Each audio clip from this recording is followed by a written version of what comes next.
की बहुत बहुत शुक्रिया। तो ओपनिंग आपने देखी, क्या पीपल्स अलायंस गुपकार डिक्लेरेशन एक लोगों के लिए धोखा है? आप ही लोग बोलते हो कि जो कैंडिडेट अपोजिट में खड़ा था उसको वोट डालिए।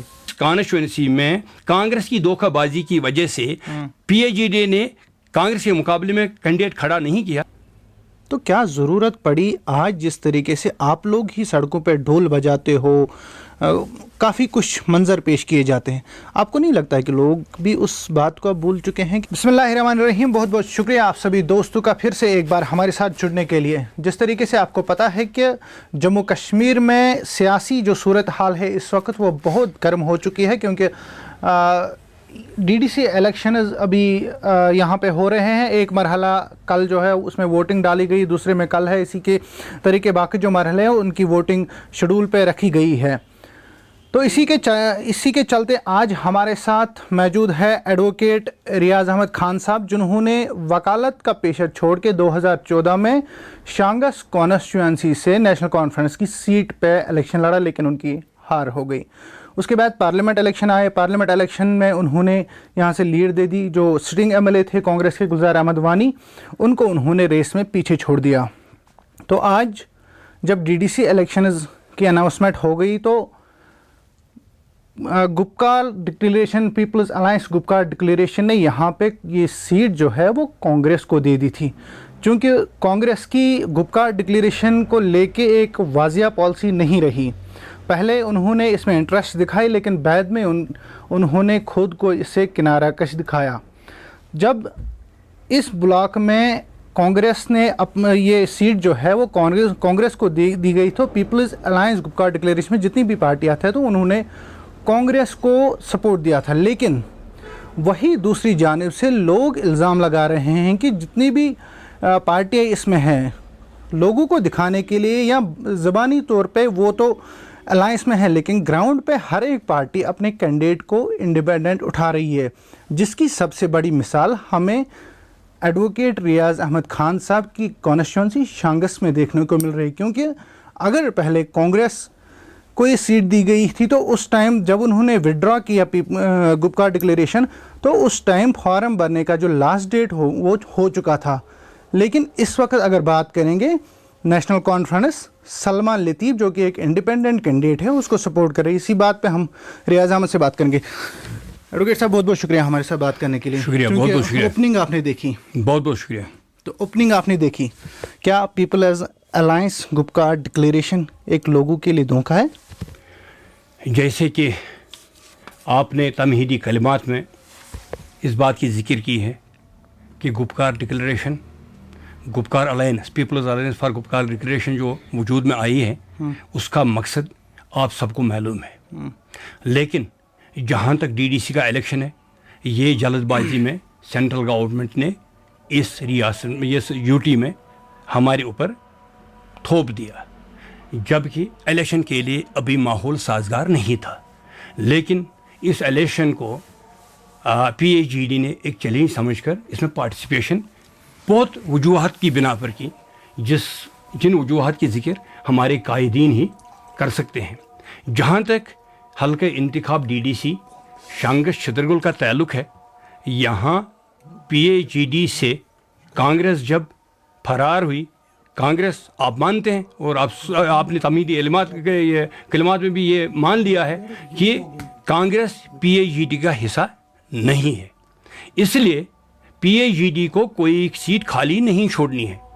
पीएजीडी ने ये सोच लिया कि अगर लास्ट डेट यहाँ से ख़त्म हुआ है तो पीएजीडी को अपने किसी कैंडिडेट को यहाँ खड़ा करना होगा। खुशकिस्मती से यहाँ एक मुनासिब कैंडिडेट पीएजीडी को मिला है, जिसको पीएजीडी, जिसमें नेशनल कॉन्फ्रेंस भी एक हिस्सा है, उसको बिल्कुल सपोर्ट कर रही है। क्योंकि लोगों की नज़रों में और ये कैंडिडेट की शख्सियत के हिसाब से ये सबसे ज़्यादा मुनासिब। रियाज साहब, आप अपनी पॉलिसी वाज़ेह की है। जब कांग्रेस ने यहाँ पे कैंडिडेट उठाया, आप मेरी बात सुन रहे हैं, उस टाइम पीएजीडी में जितनी भी पार्टियां हैं उन्होंने उसको समर्थन दिया। लोगों के पास भी आपने ये बातें कही कि हमारा जो चुना हुआ कैंडिडेट है वो पीपल्स अलायंस गुपकार डिक्लेरेशन की तरफ से ये है, लेकिन उसके बाद जब कांग्रेस निकलती है तो आप ही लोग बोलते हो कि जो कैंडिडेट अपोजिट में खड़ा था उसको वोट डालिए। ये आप समझने से कासिर हैं। अगर आप जैसे मीडिया पर बहुत भरोसा होता है, मीडिया ये एक लोगों की आवाज होती है। सर हम अपनी बात नहीं कर रहे, जो लोग बोल रहे हैं वो हम बोल रहे हैं। मैं उसी का जवाब देना चाहता हूँ। आप 2 मिनट मुझे जवाब देना चाहिए। आप मुझसे अपने दिल की बात कहवाना चाहते हैं जो मैं नहीं कहूंगा। मैं भी लोगों की बात कहूंगा। अगर पीएचईडी का हिस्सा कोई तंजीम नहीं रहता है तो कौन सा हक बनता है उस तंजीम को ये कहना कि हम इसका हिस्सा है? वो क्या लोगों से धोखा नहीं है? नहीं, वो तो नहीं, वो क्या आवाम से धोखा नहीं है? हमने भी पीसीसी चीफ के इंटरव्यू लिए, उन्होंने साफ इनकार कर दिया कि हम तो पहले से ही नहीं थे इस अलायंस के साथ। जब नहीं है तो हम किस हालत में और किन वजूहात पर यहाँ के नामजदा उम्मीदवार को सपोर्ट कर सकते हैं? ये पीएचईडी का मुनासिब फैसला है क्योंकि 140 सीट में से पीएचईडी के कैंडिडेट होने चाहिए जम्मू कश्मीर में, और 140 सीटें जम्मू में, 280 सीटों में पीएचईडी के कैंडिडेट आपको मिलेंगे। अगर कांग्रेस का कोई कैंडिडेट है तो वहां कोई पीएचईडी का कैंडिडेट नहीं है, तो आप क्या मानते हैं? क्या अलायंस फिर काम करती है जमीन पर? अलायंस को जमीन पर काम करना है, अलायंस को घर घर पहुंचना है। इसके लिए हर कॉन्स्टिट्यूएंसी में एक कैंडिडेट इनका मौजूद है। जिस कॉन्स्टिट्यूएंसी में कांग्रेस की धोखाबाजी की वजह से पीएचईडी ने कांग्रेस के मुकाबले में कैंडिडेट खड़ा नहीं किया, वहाँ हमारे जनरल सेक्रेटरी साहब, नेशनल कॉन्फ्रेंस के जनरल सेक्रेटरी साहब ने अपील किया आवाम से, जहाँ हम पीएचईडी और नेशनल कॉन्फ्रेंस आज़ाद उम्मीदवार का सपोर्ट करते हैं, पीएचईडी सीट बनाने के लिए उनको आप वोट दे दीजिए।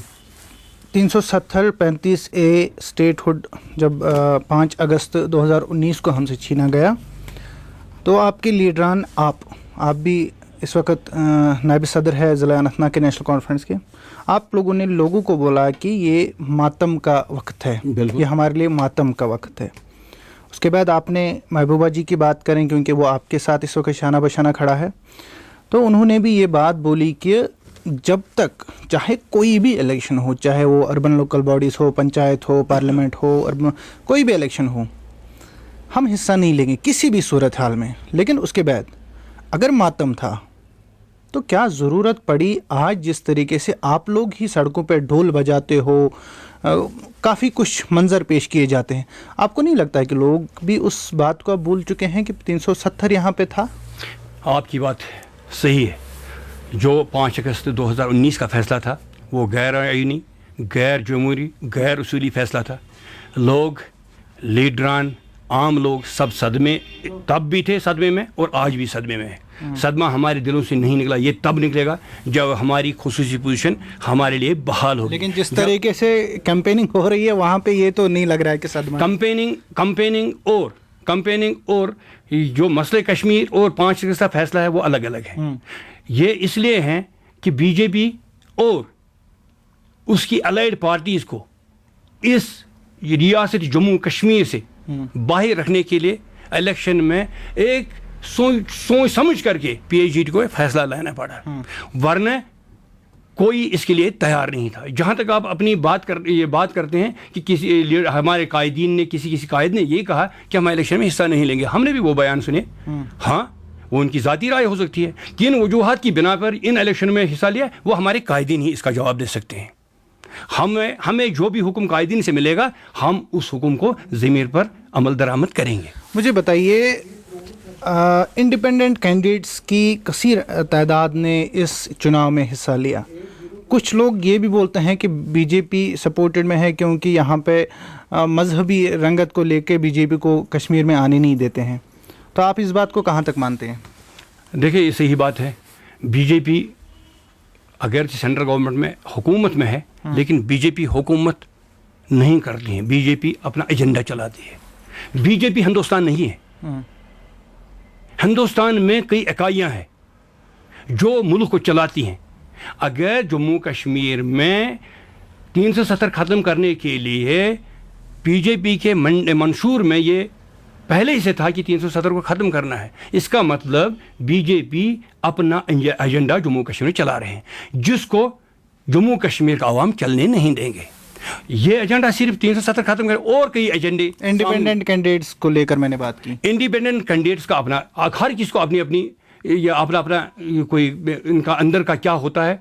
डेमोक्रेटिक कंट्री है, डेमोक्रेसी में यही चीज़ें इजाज़त है, कोई भी मैदान में आ सकता है। हमने अपनी की ज़ाती राय पूछी कि जिस तरीके से कुछ लोग, मैं हर किसी की बात नहीं करता, कुछ लोग ये इल्ज़ाम लगा रहे हैं, कुछ कैंडिडेट्स जो पार्टियों के हैं वो इल्ज़ाम लगा रहे हैं कि जितने भी इंडिपेंडेंट कैंडिडेट्स हैं उनको बैक सपोर्ट बीजेपी कर रहा है, बैक सपोर्ट अल्ताफ़ बुखारी साहब कर रहे हैं। आप मैं नहीं जानता, हो सकता है मैं नहीं जानता हूँ, मुझे इस बारे में कोई इल्मियत नहीं है। मैं जानतदारी की बात करूँगा। अगर जानतदारी से कोई उठा है, अगर उसमें पोटेंशियल है, अगर वो आवाम को काबिल कबूल है, तो वोट क्यों नहीं है? वोट आवाम को देना है, वोट किसी सपोर्ट की वजह से नहीं आता है। अगर आवाम को किसी की अपील, किसी के सपोर्ट पर भरोसा है, किसी कैंडिडेट के करने पर भरोसा है, तो वोट मिलेगा।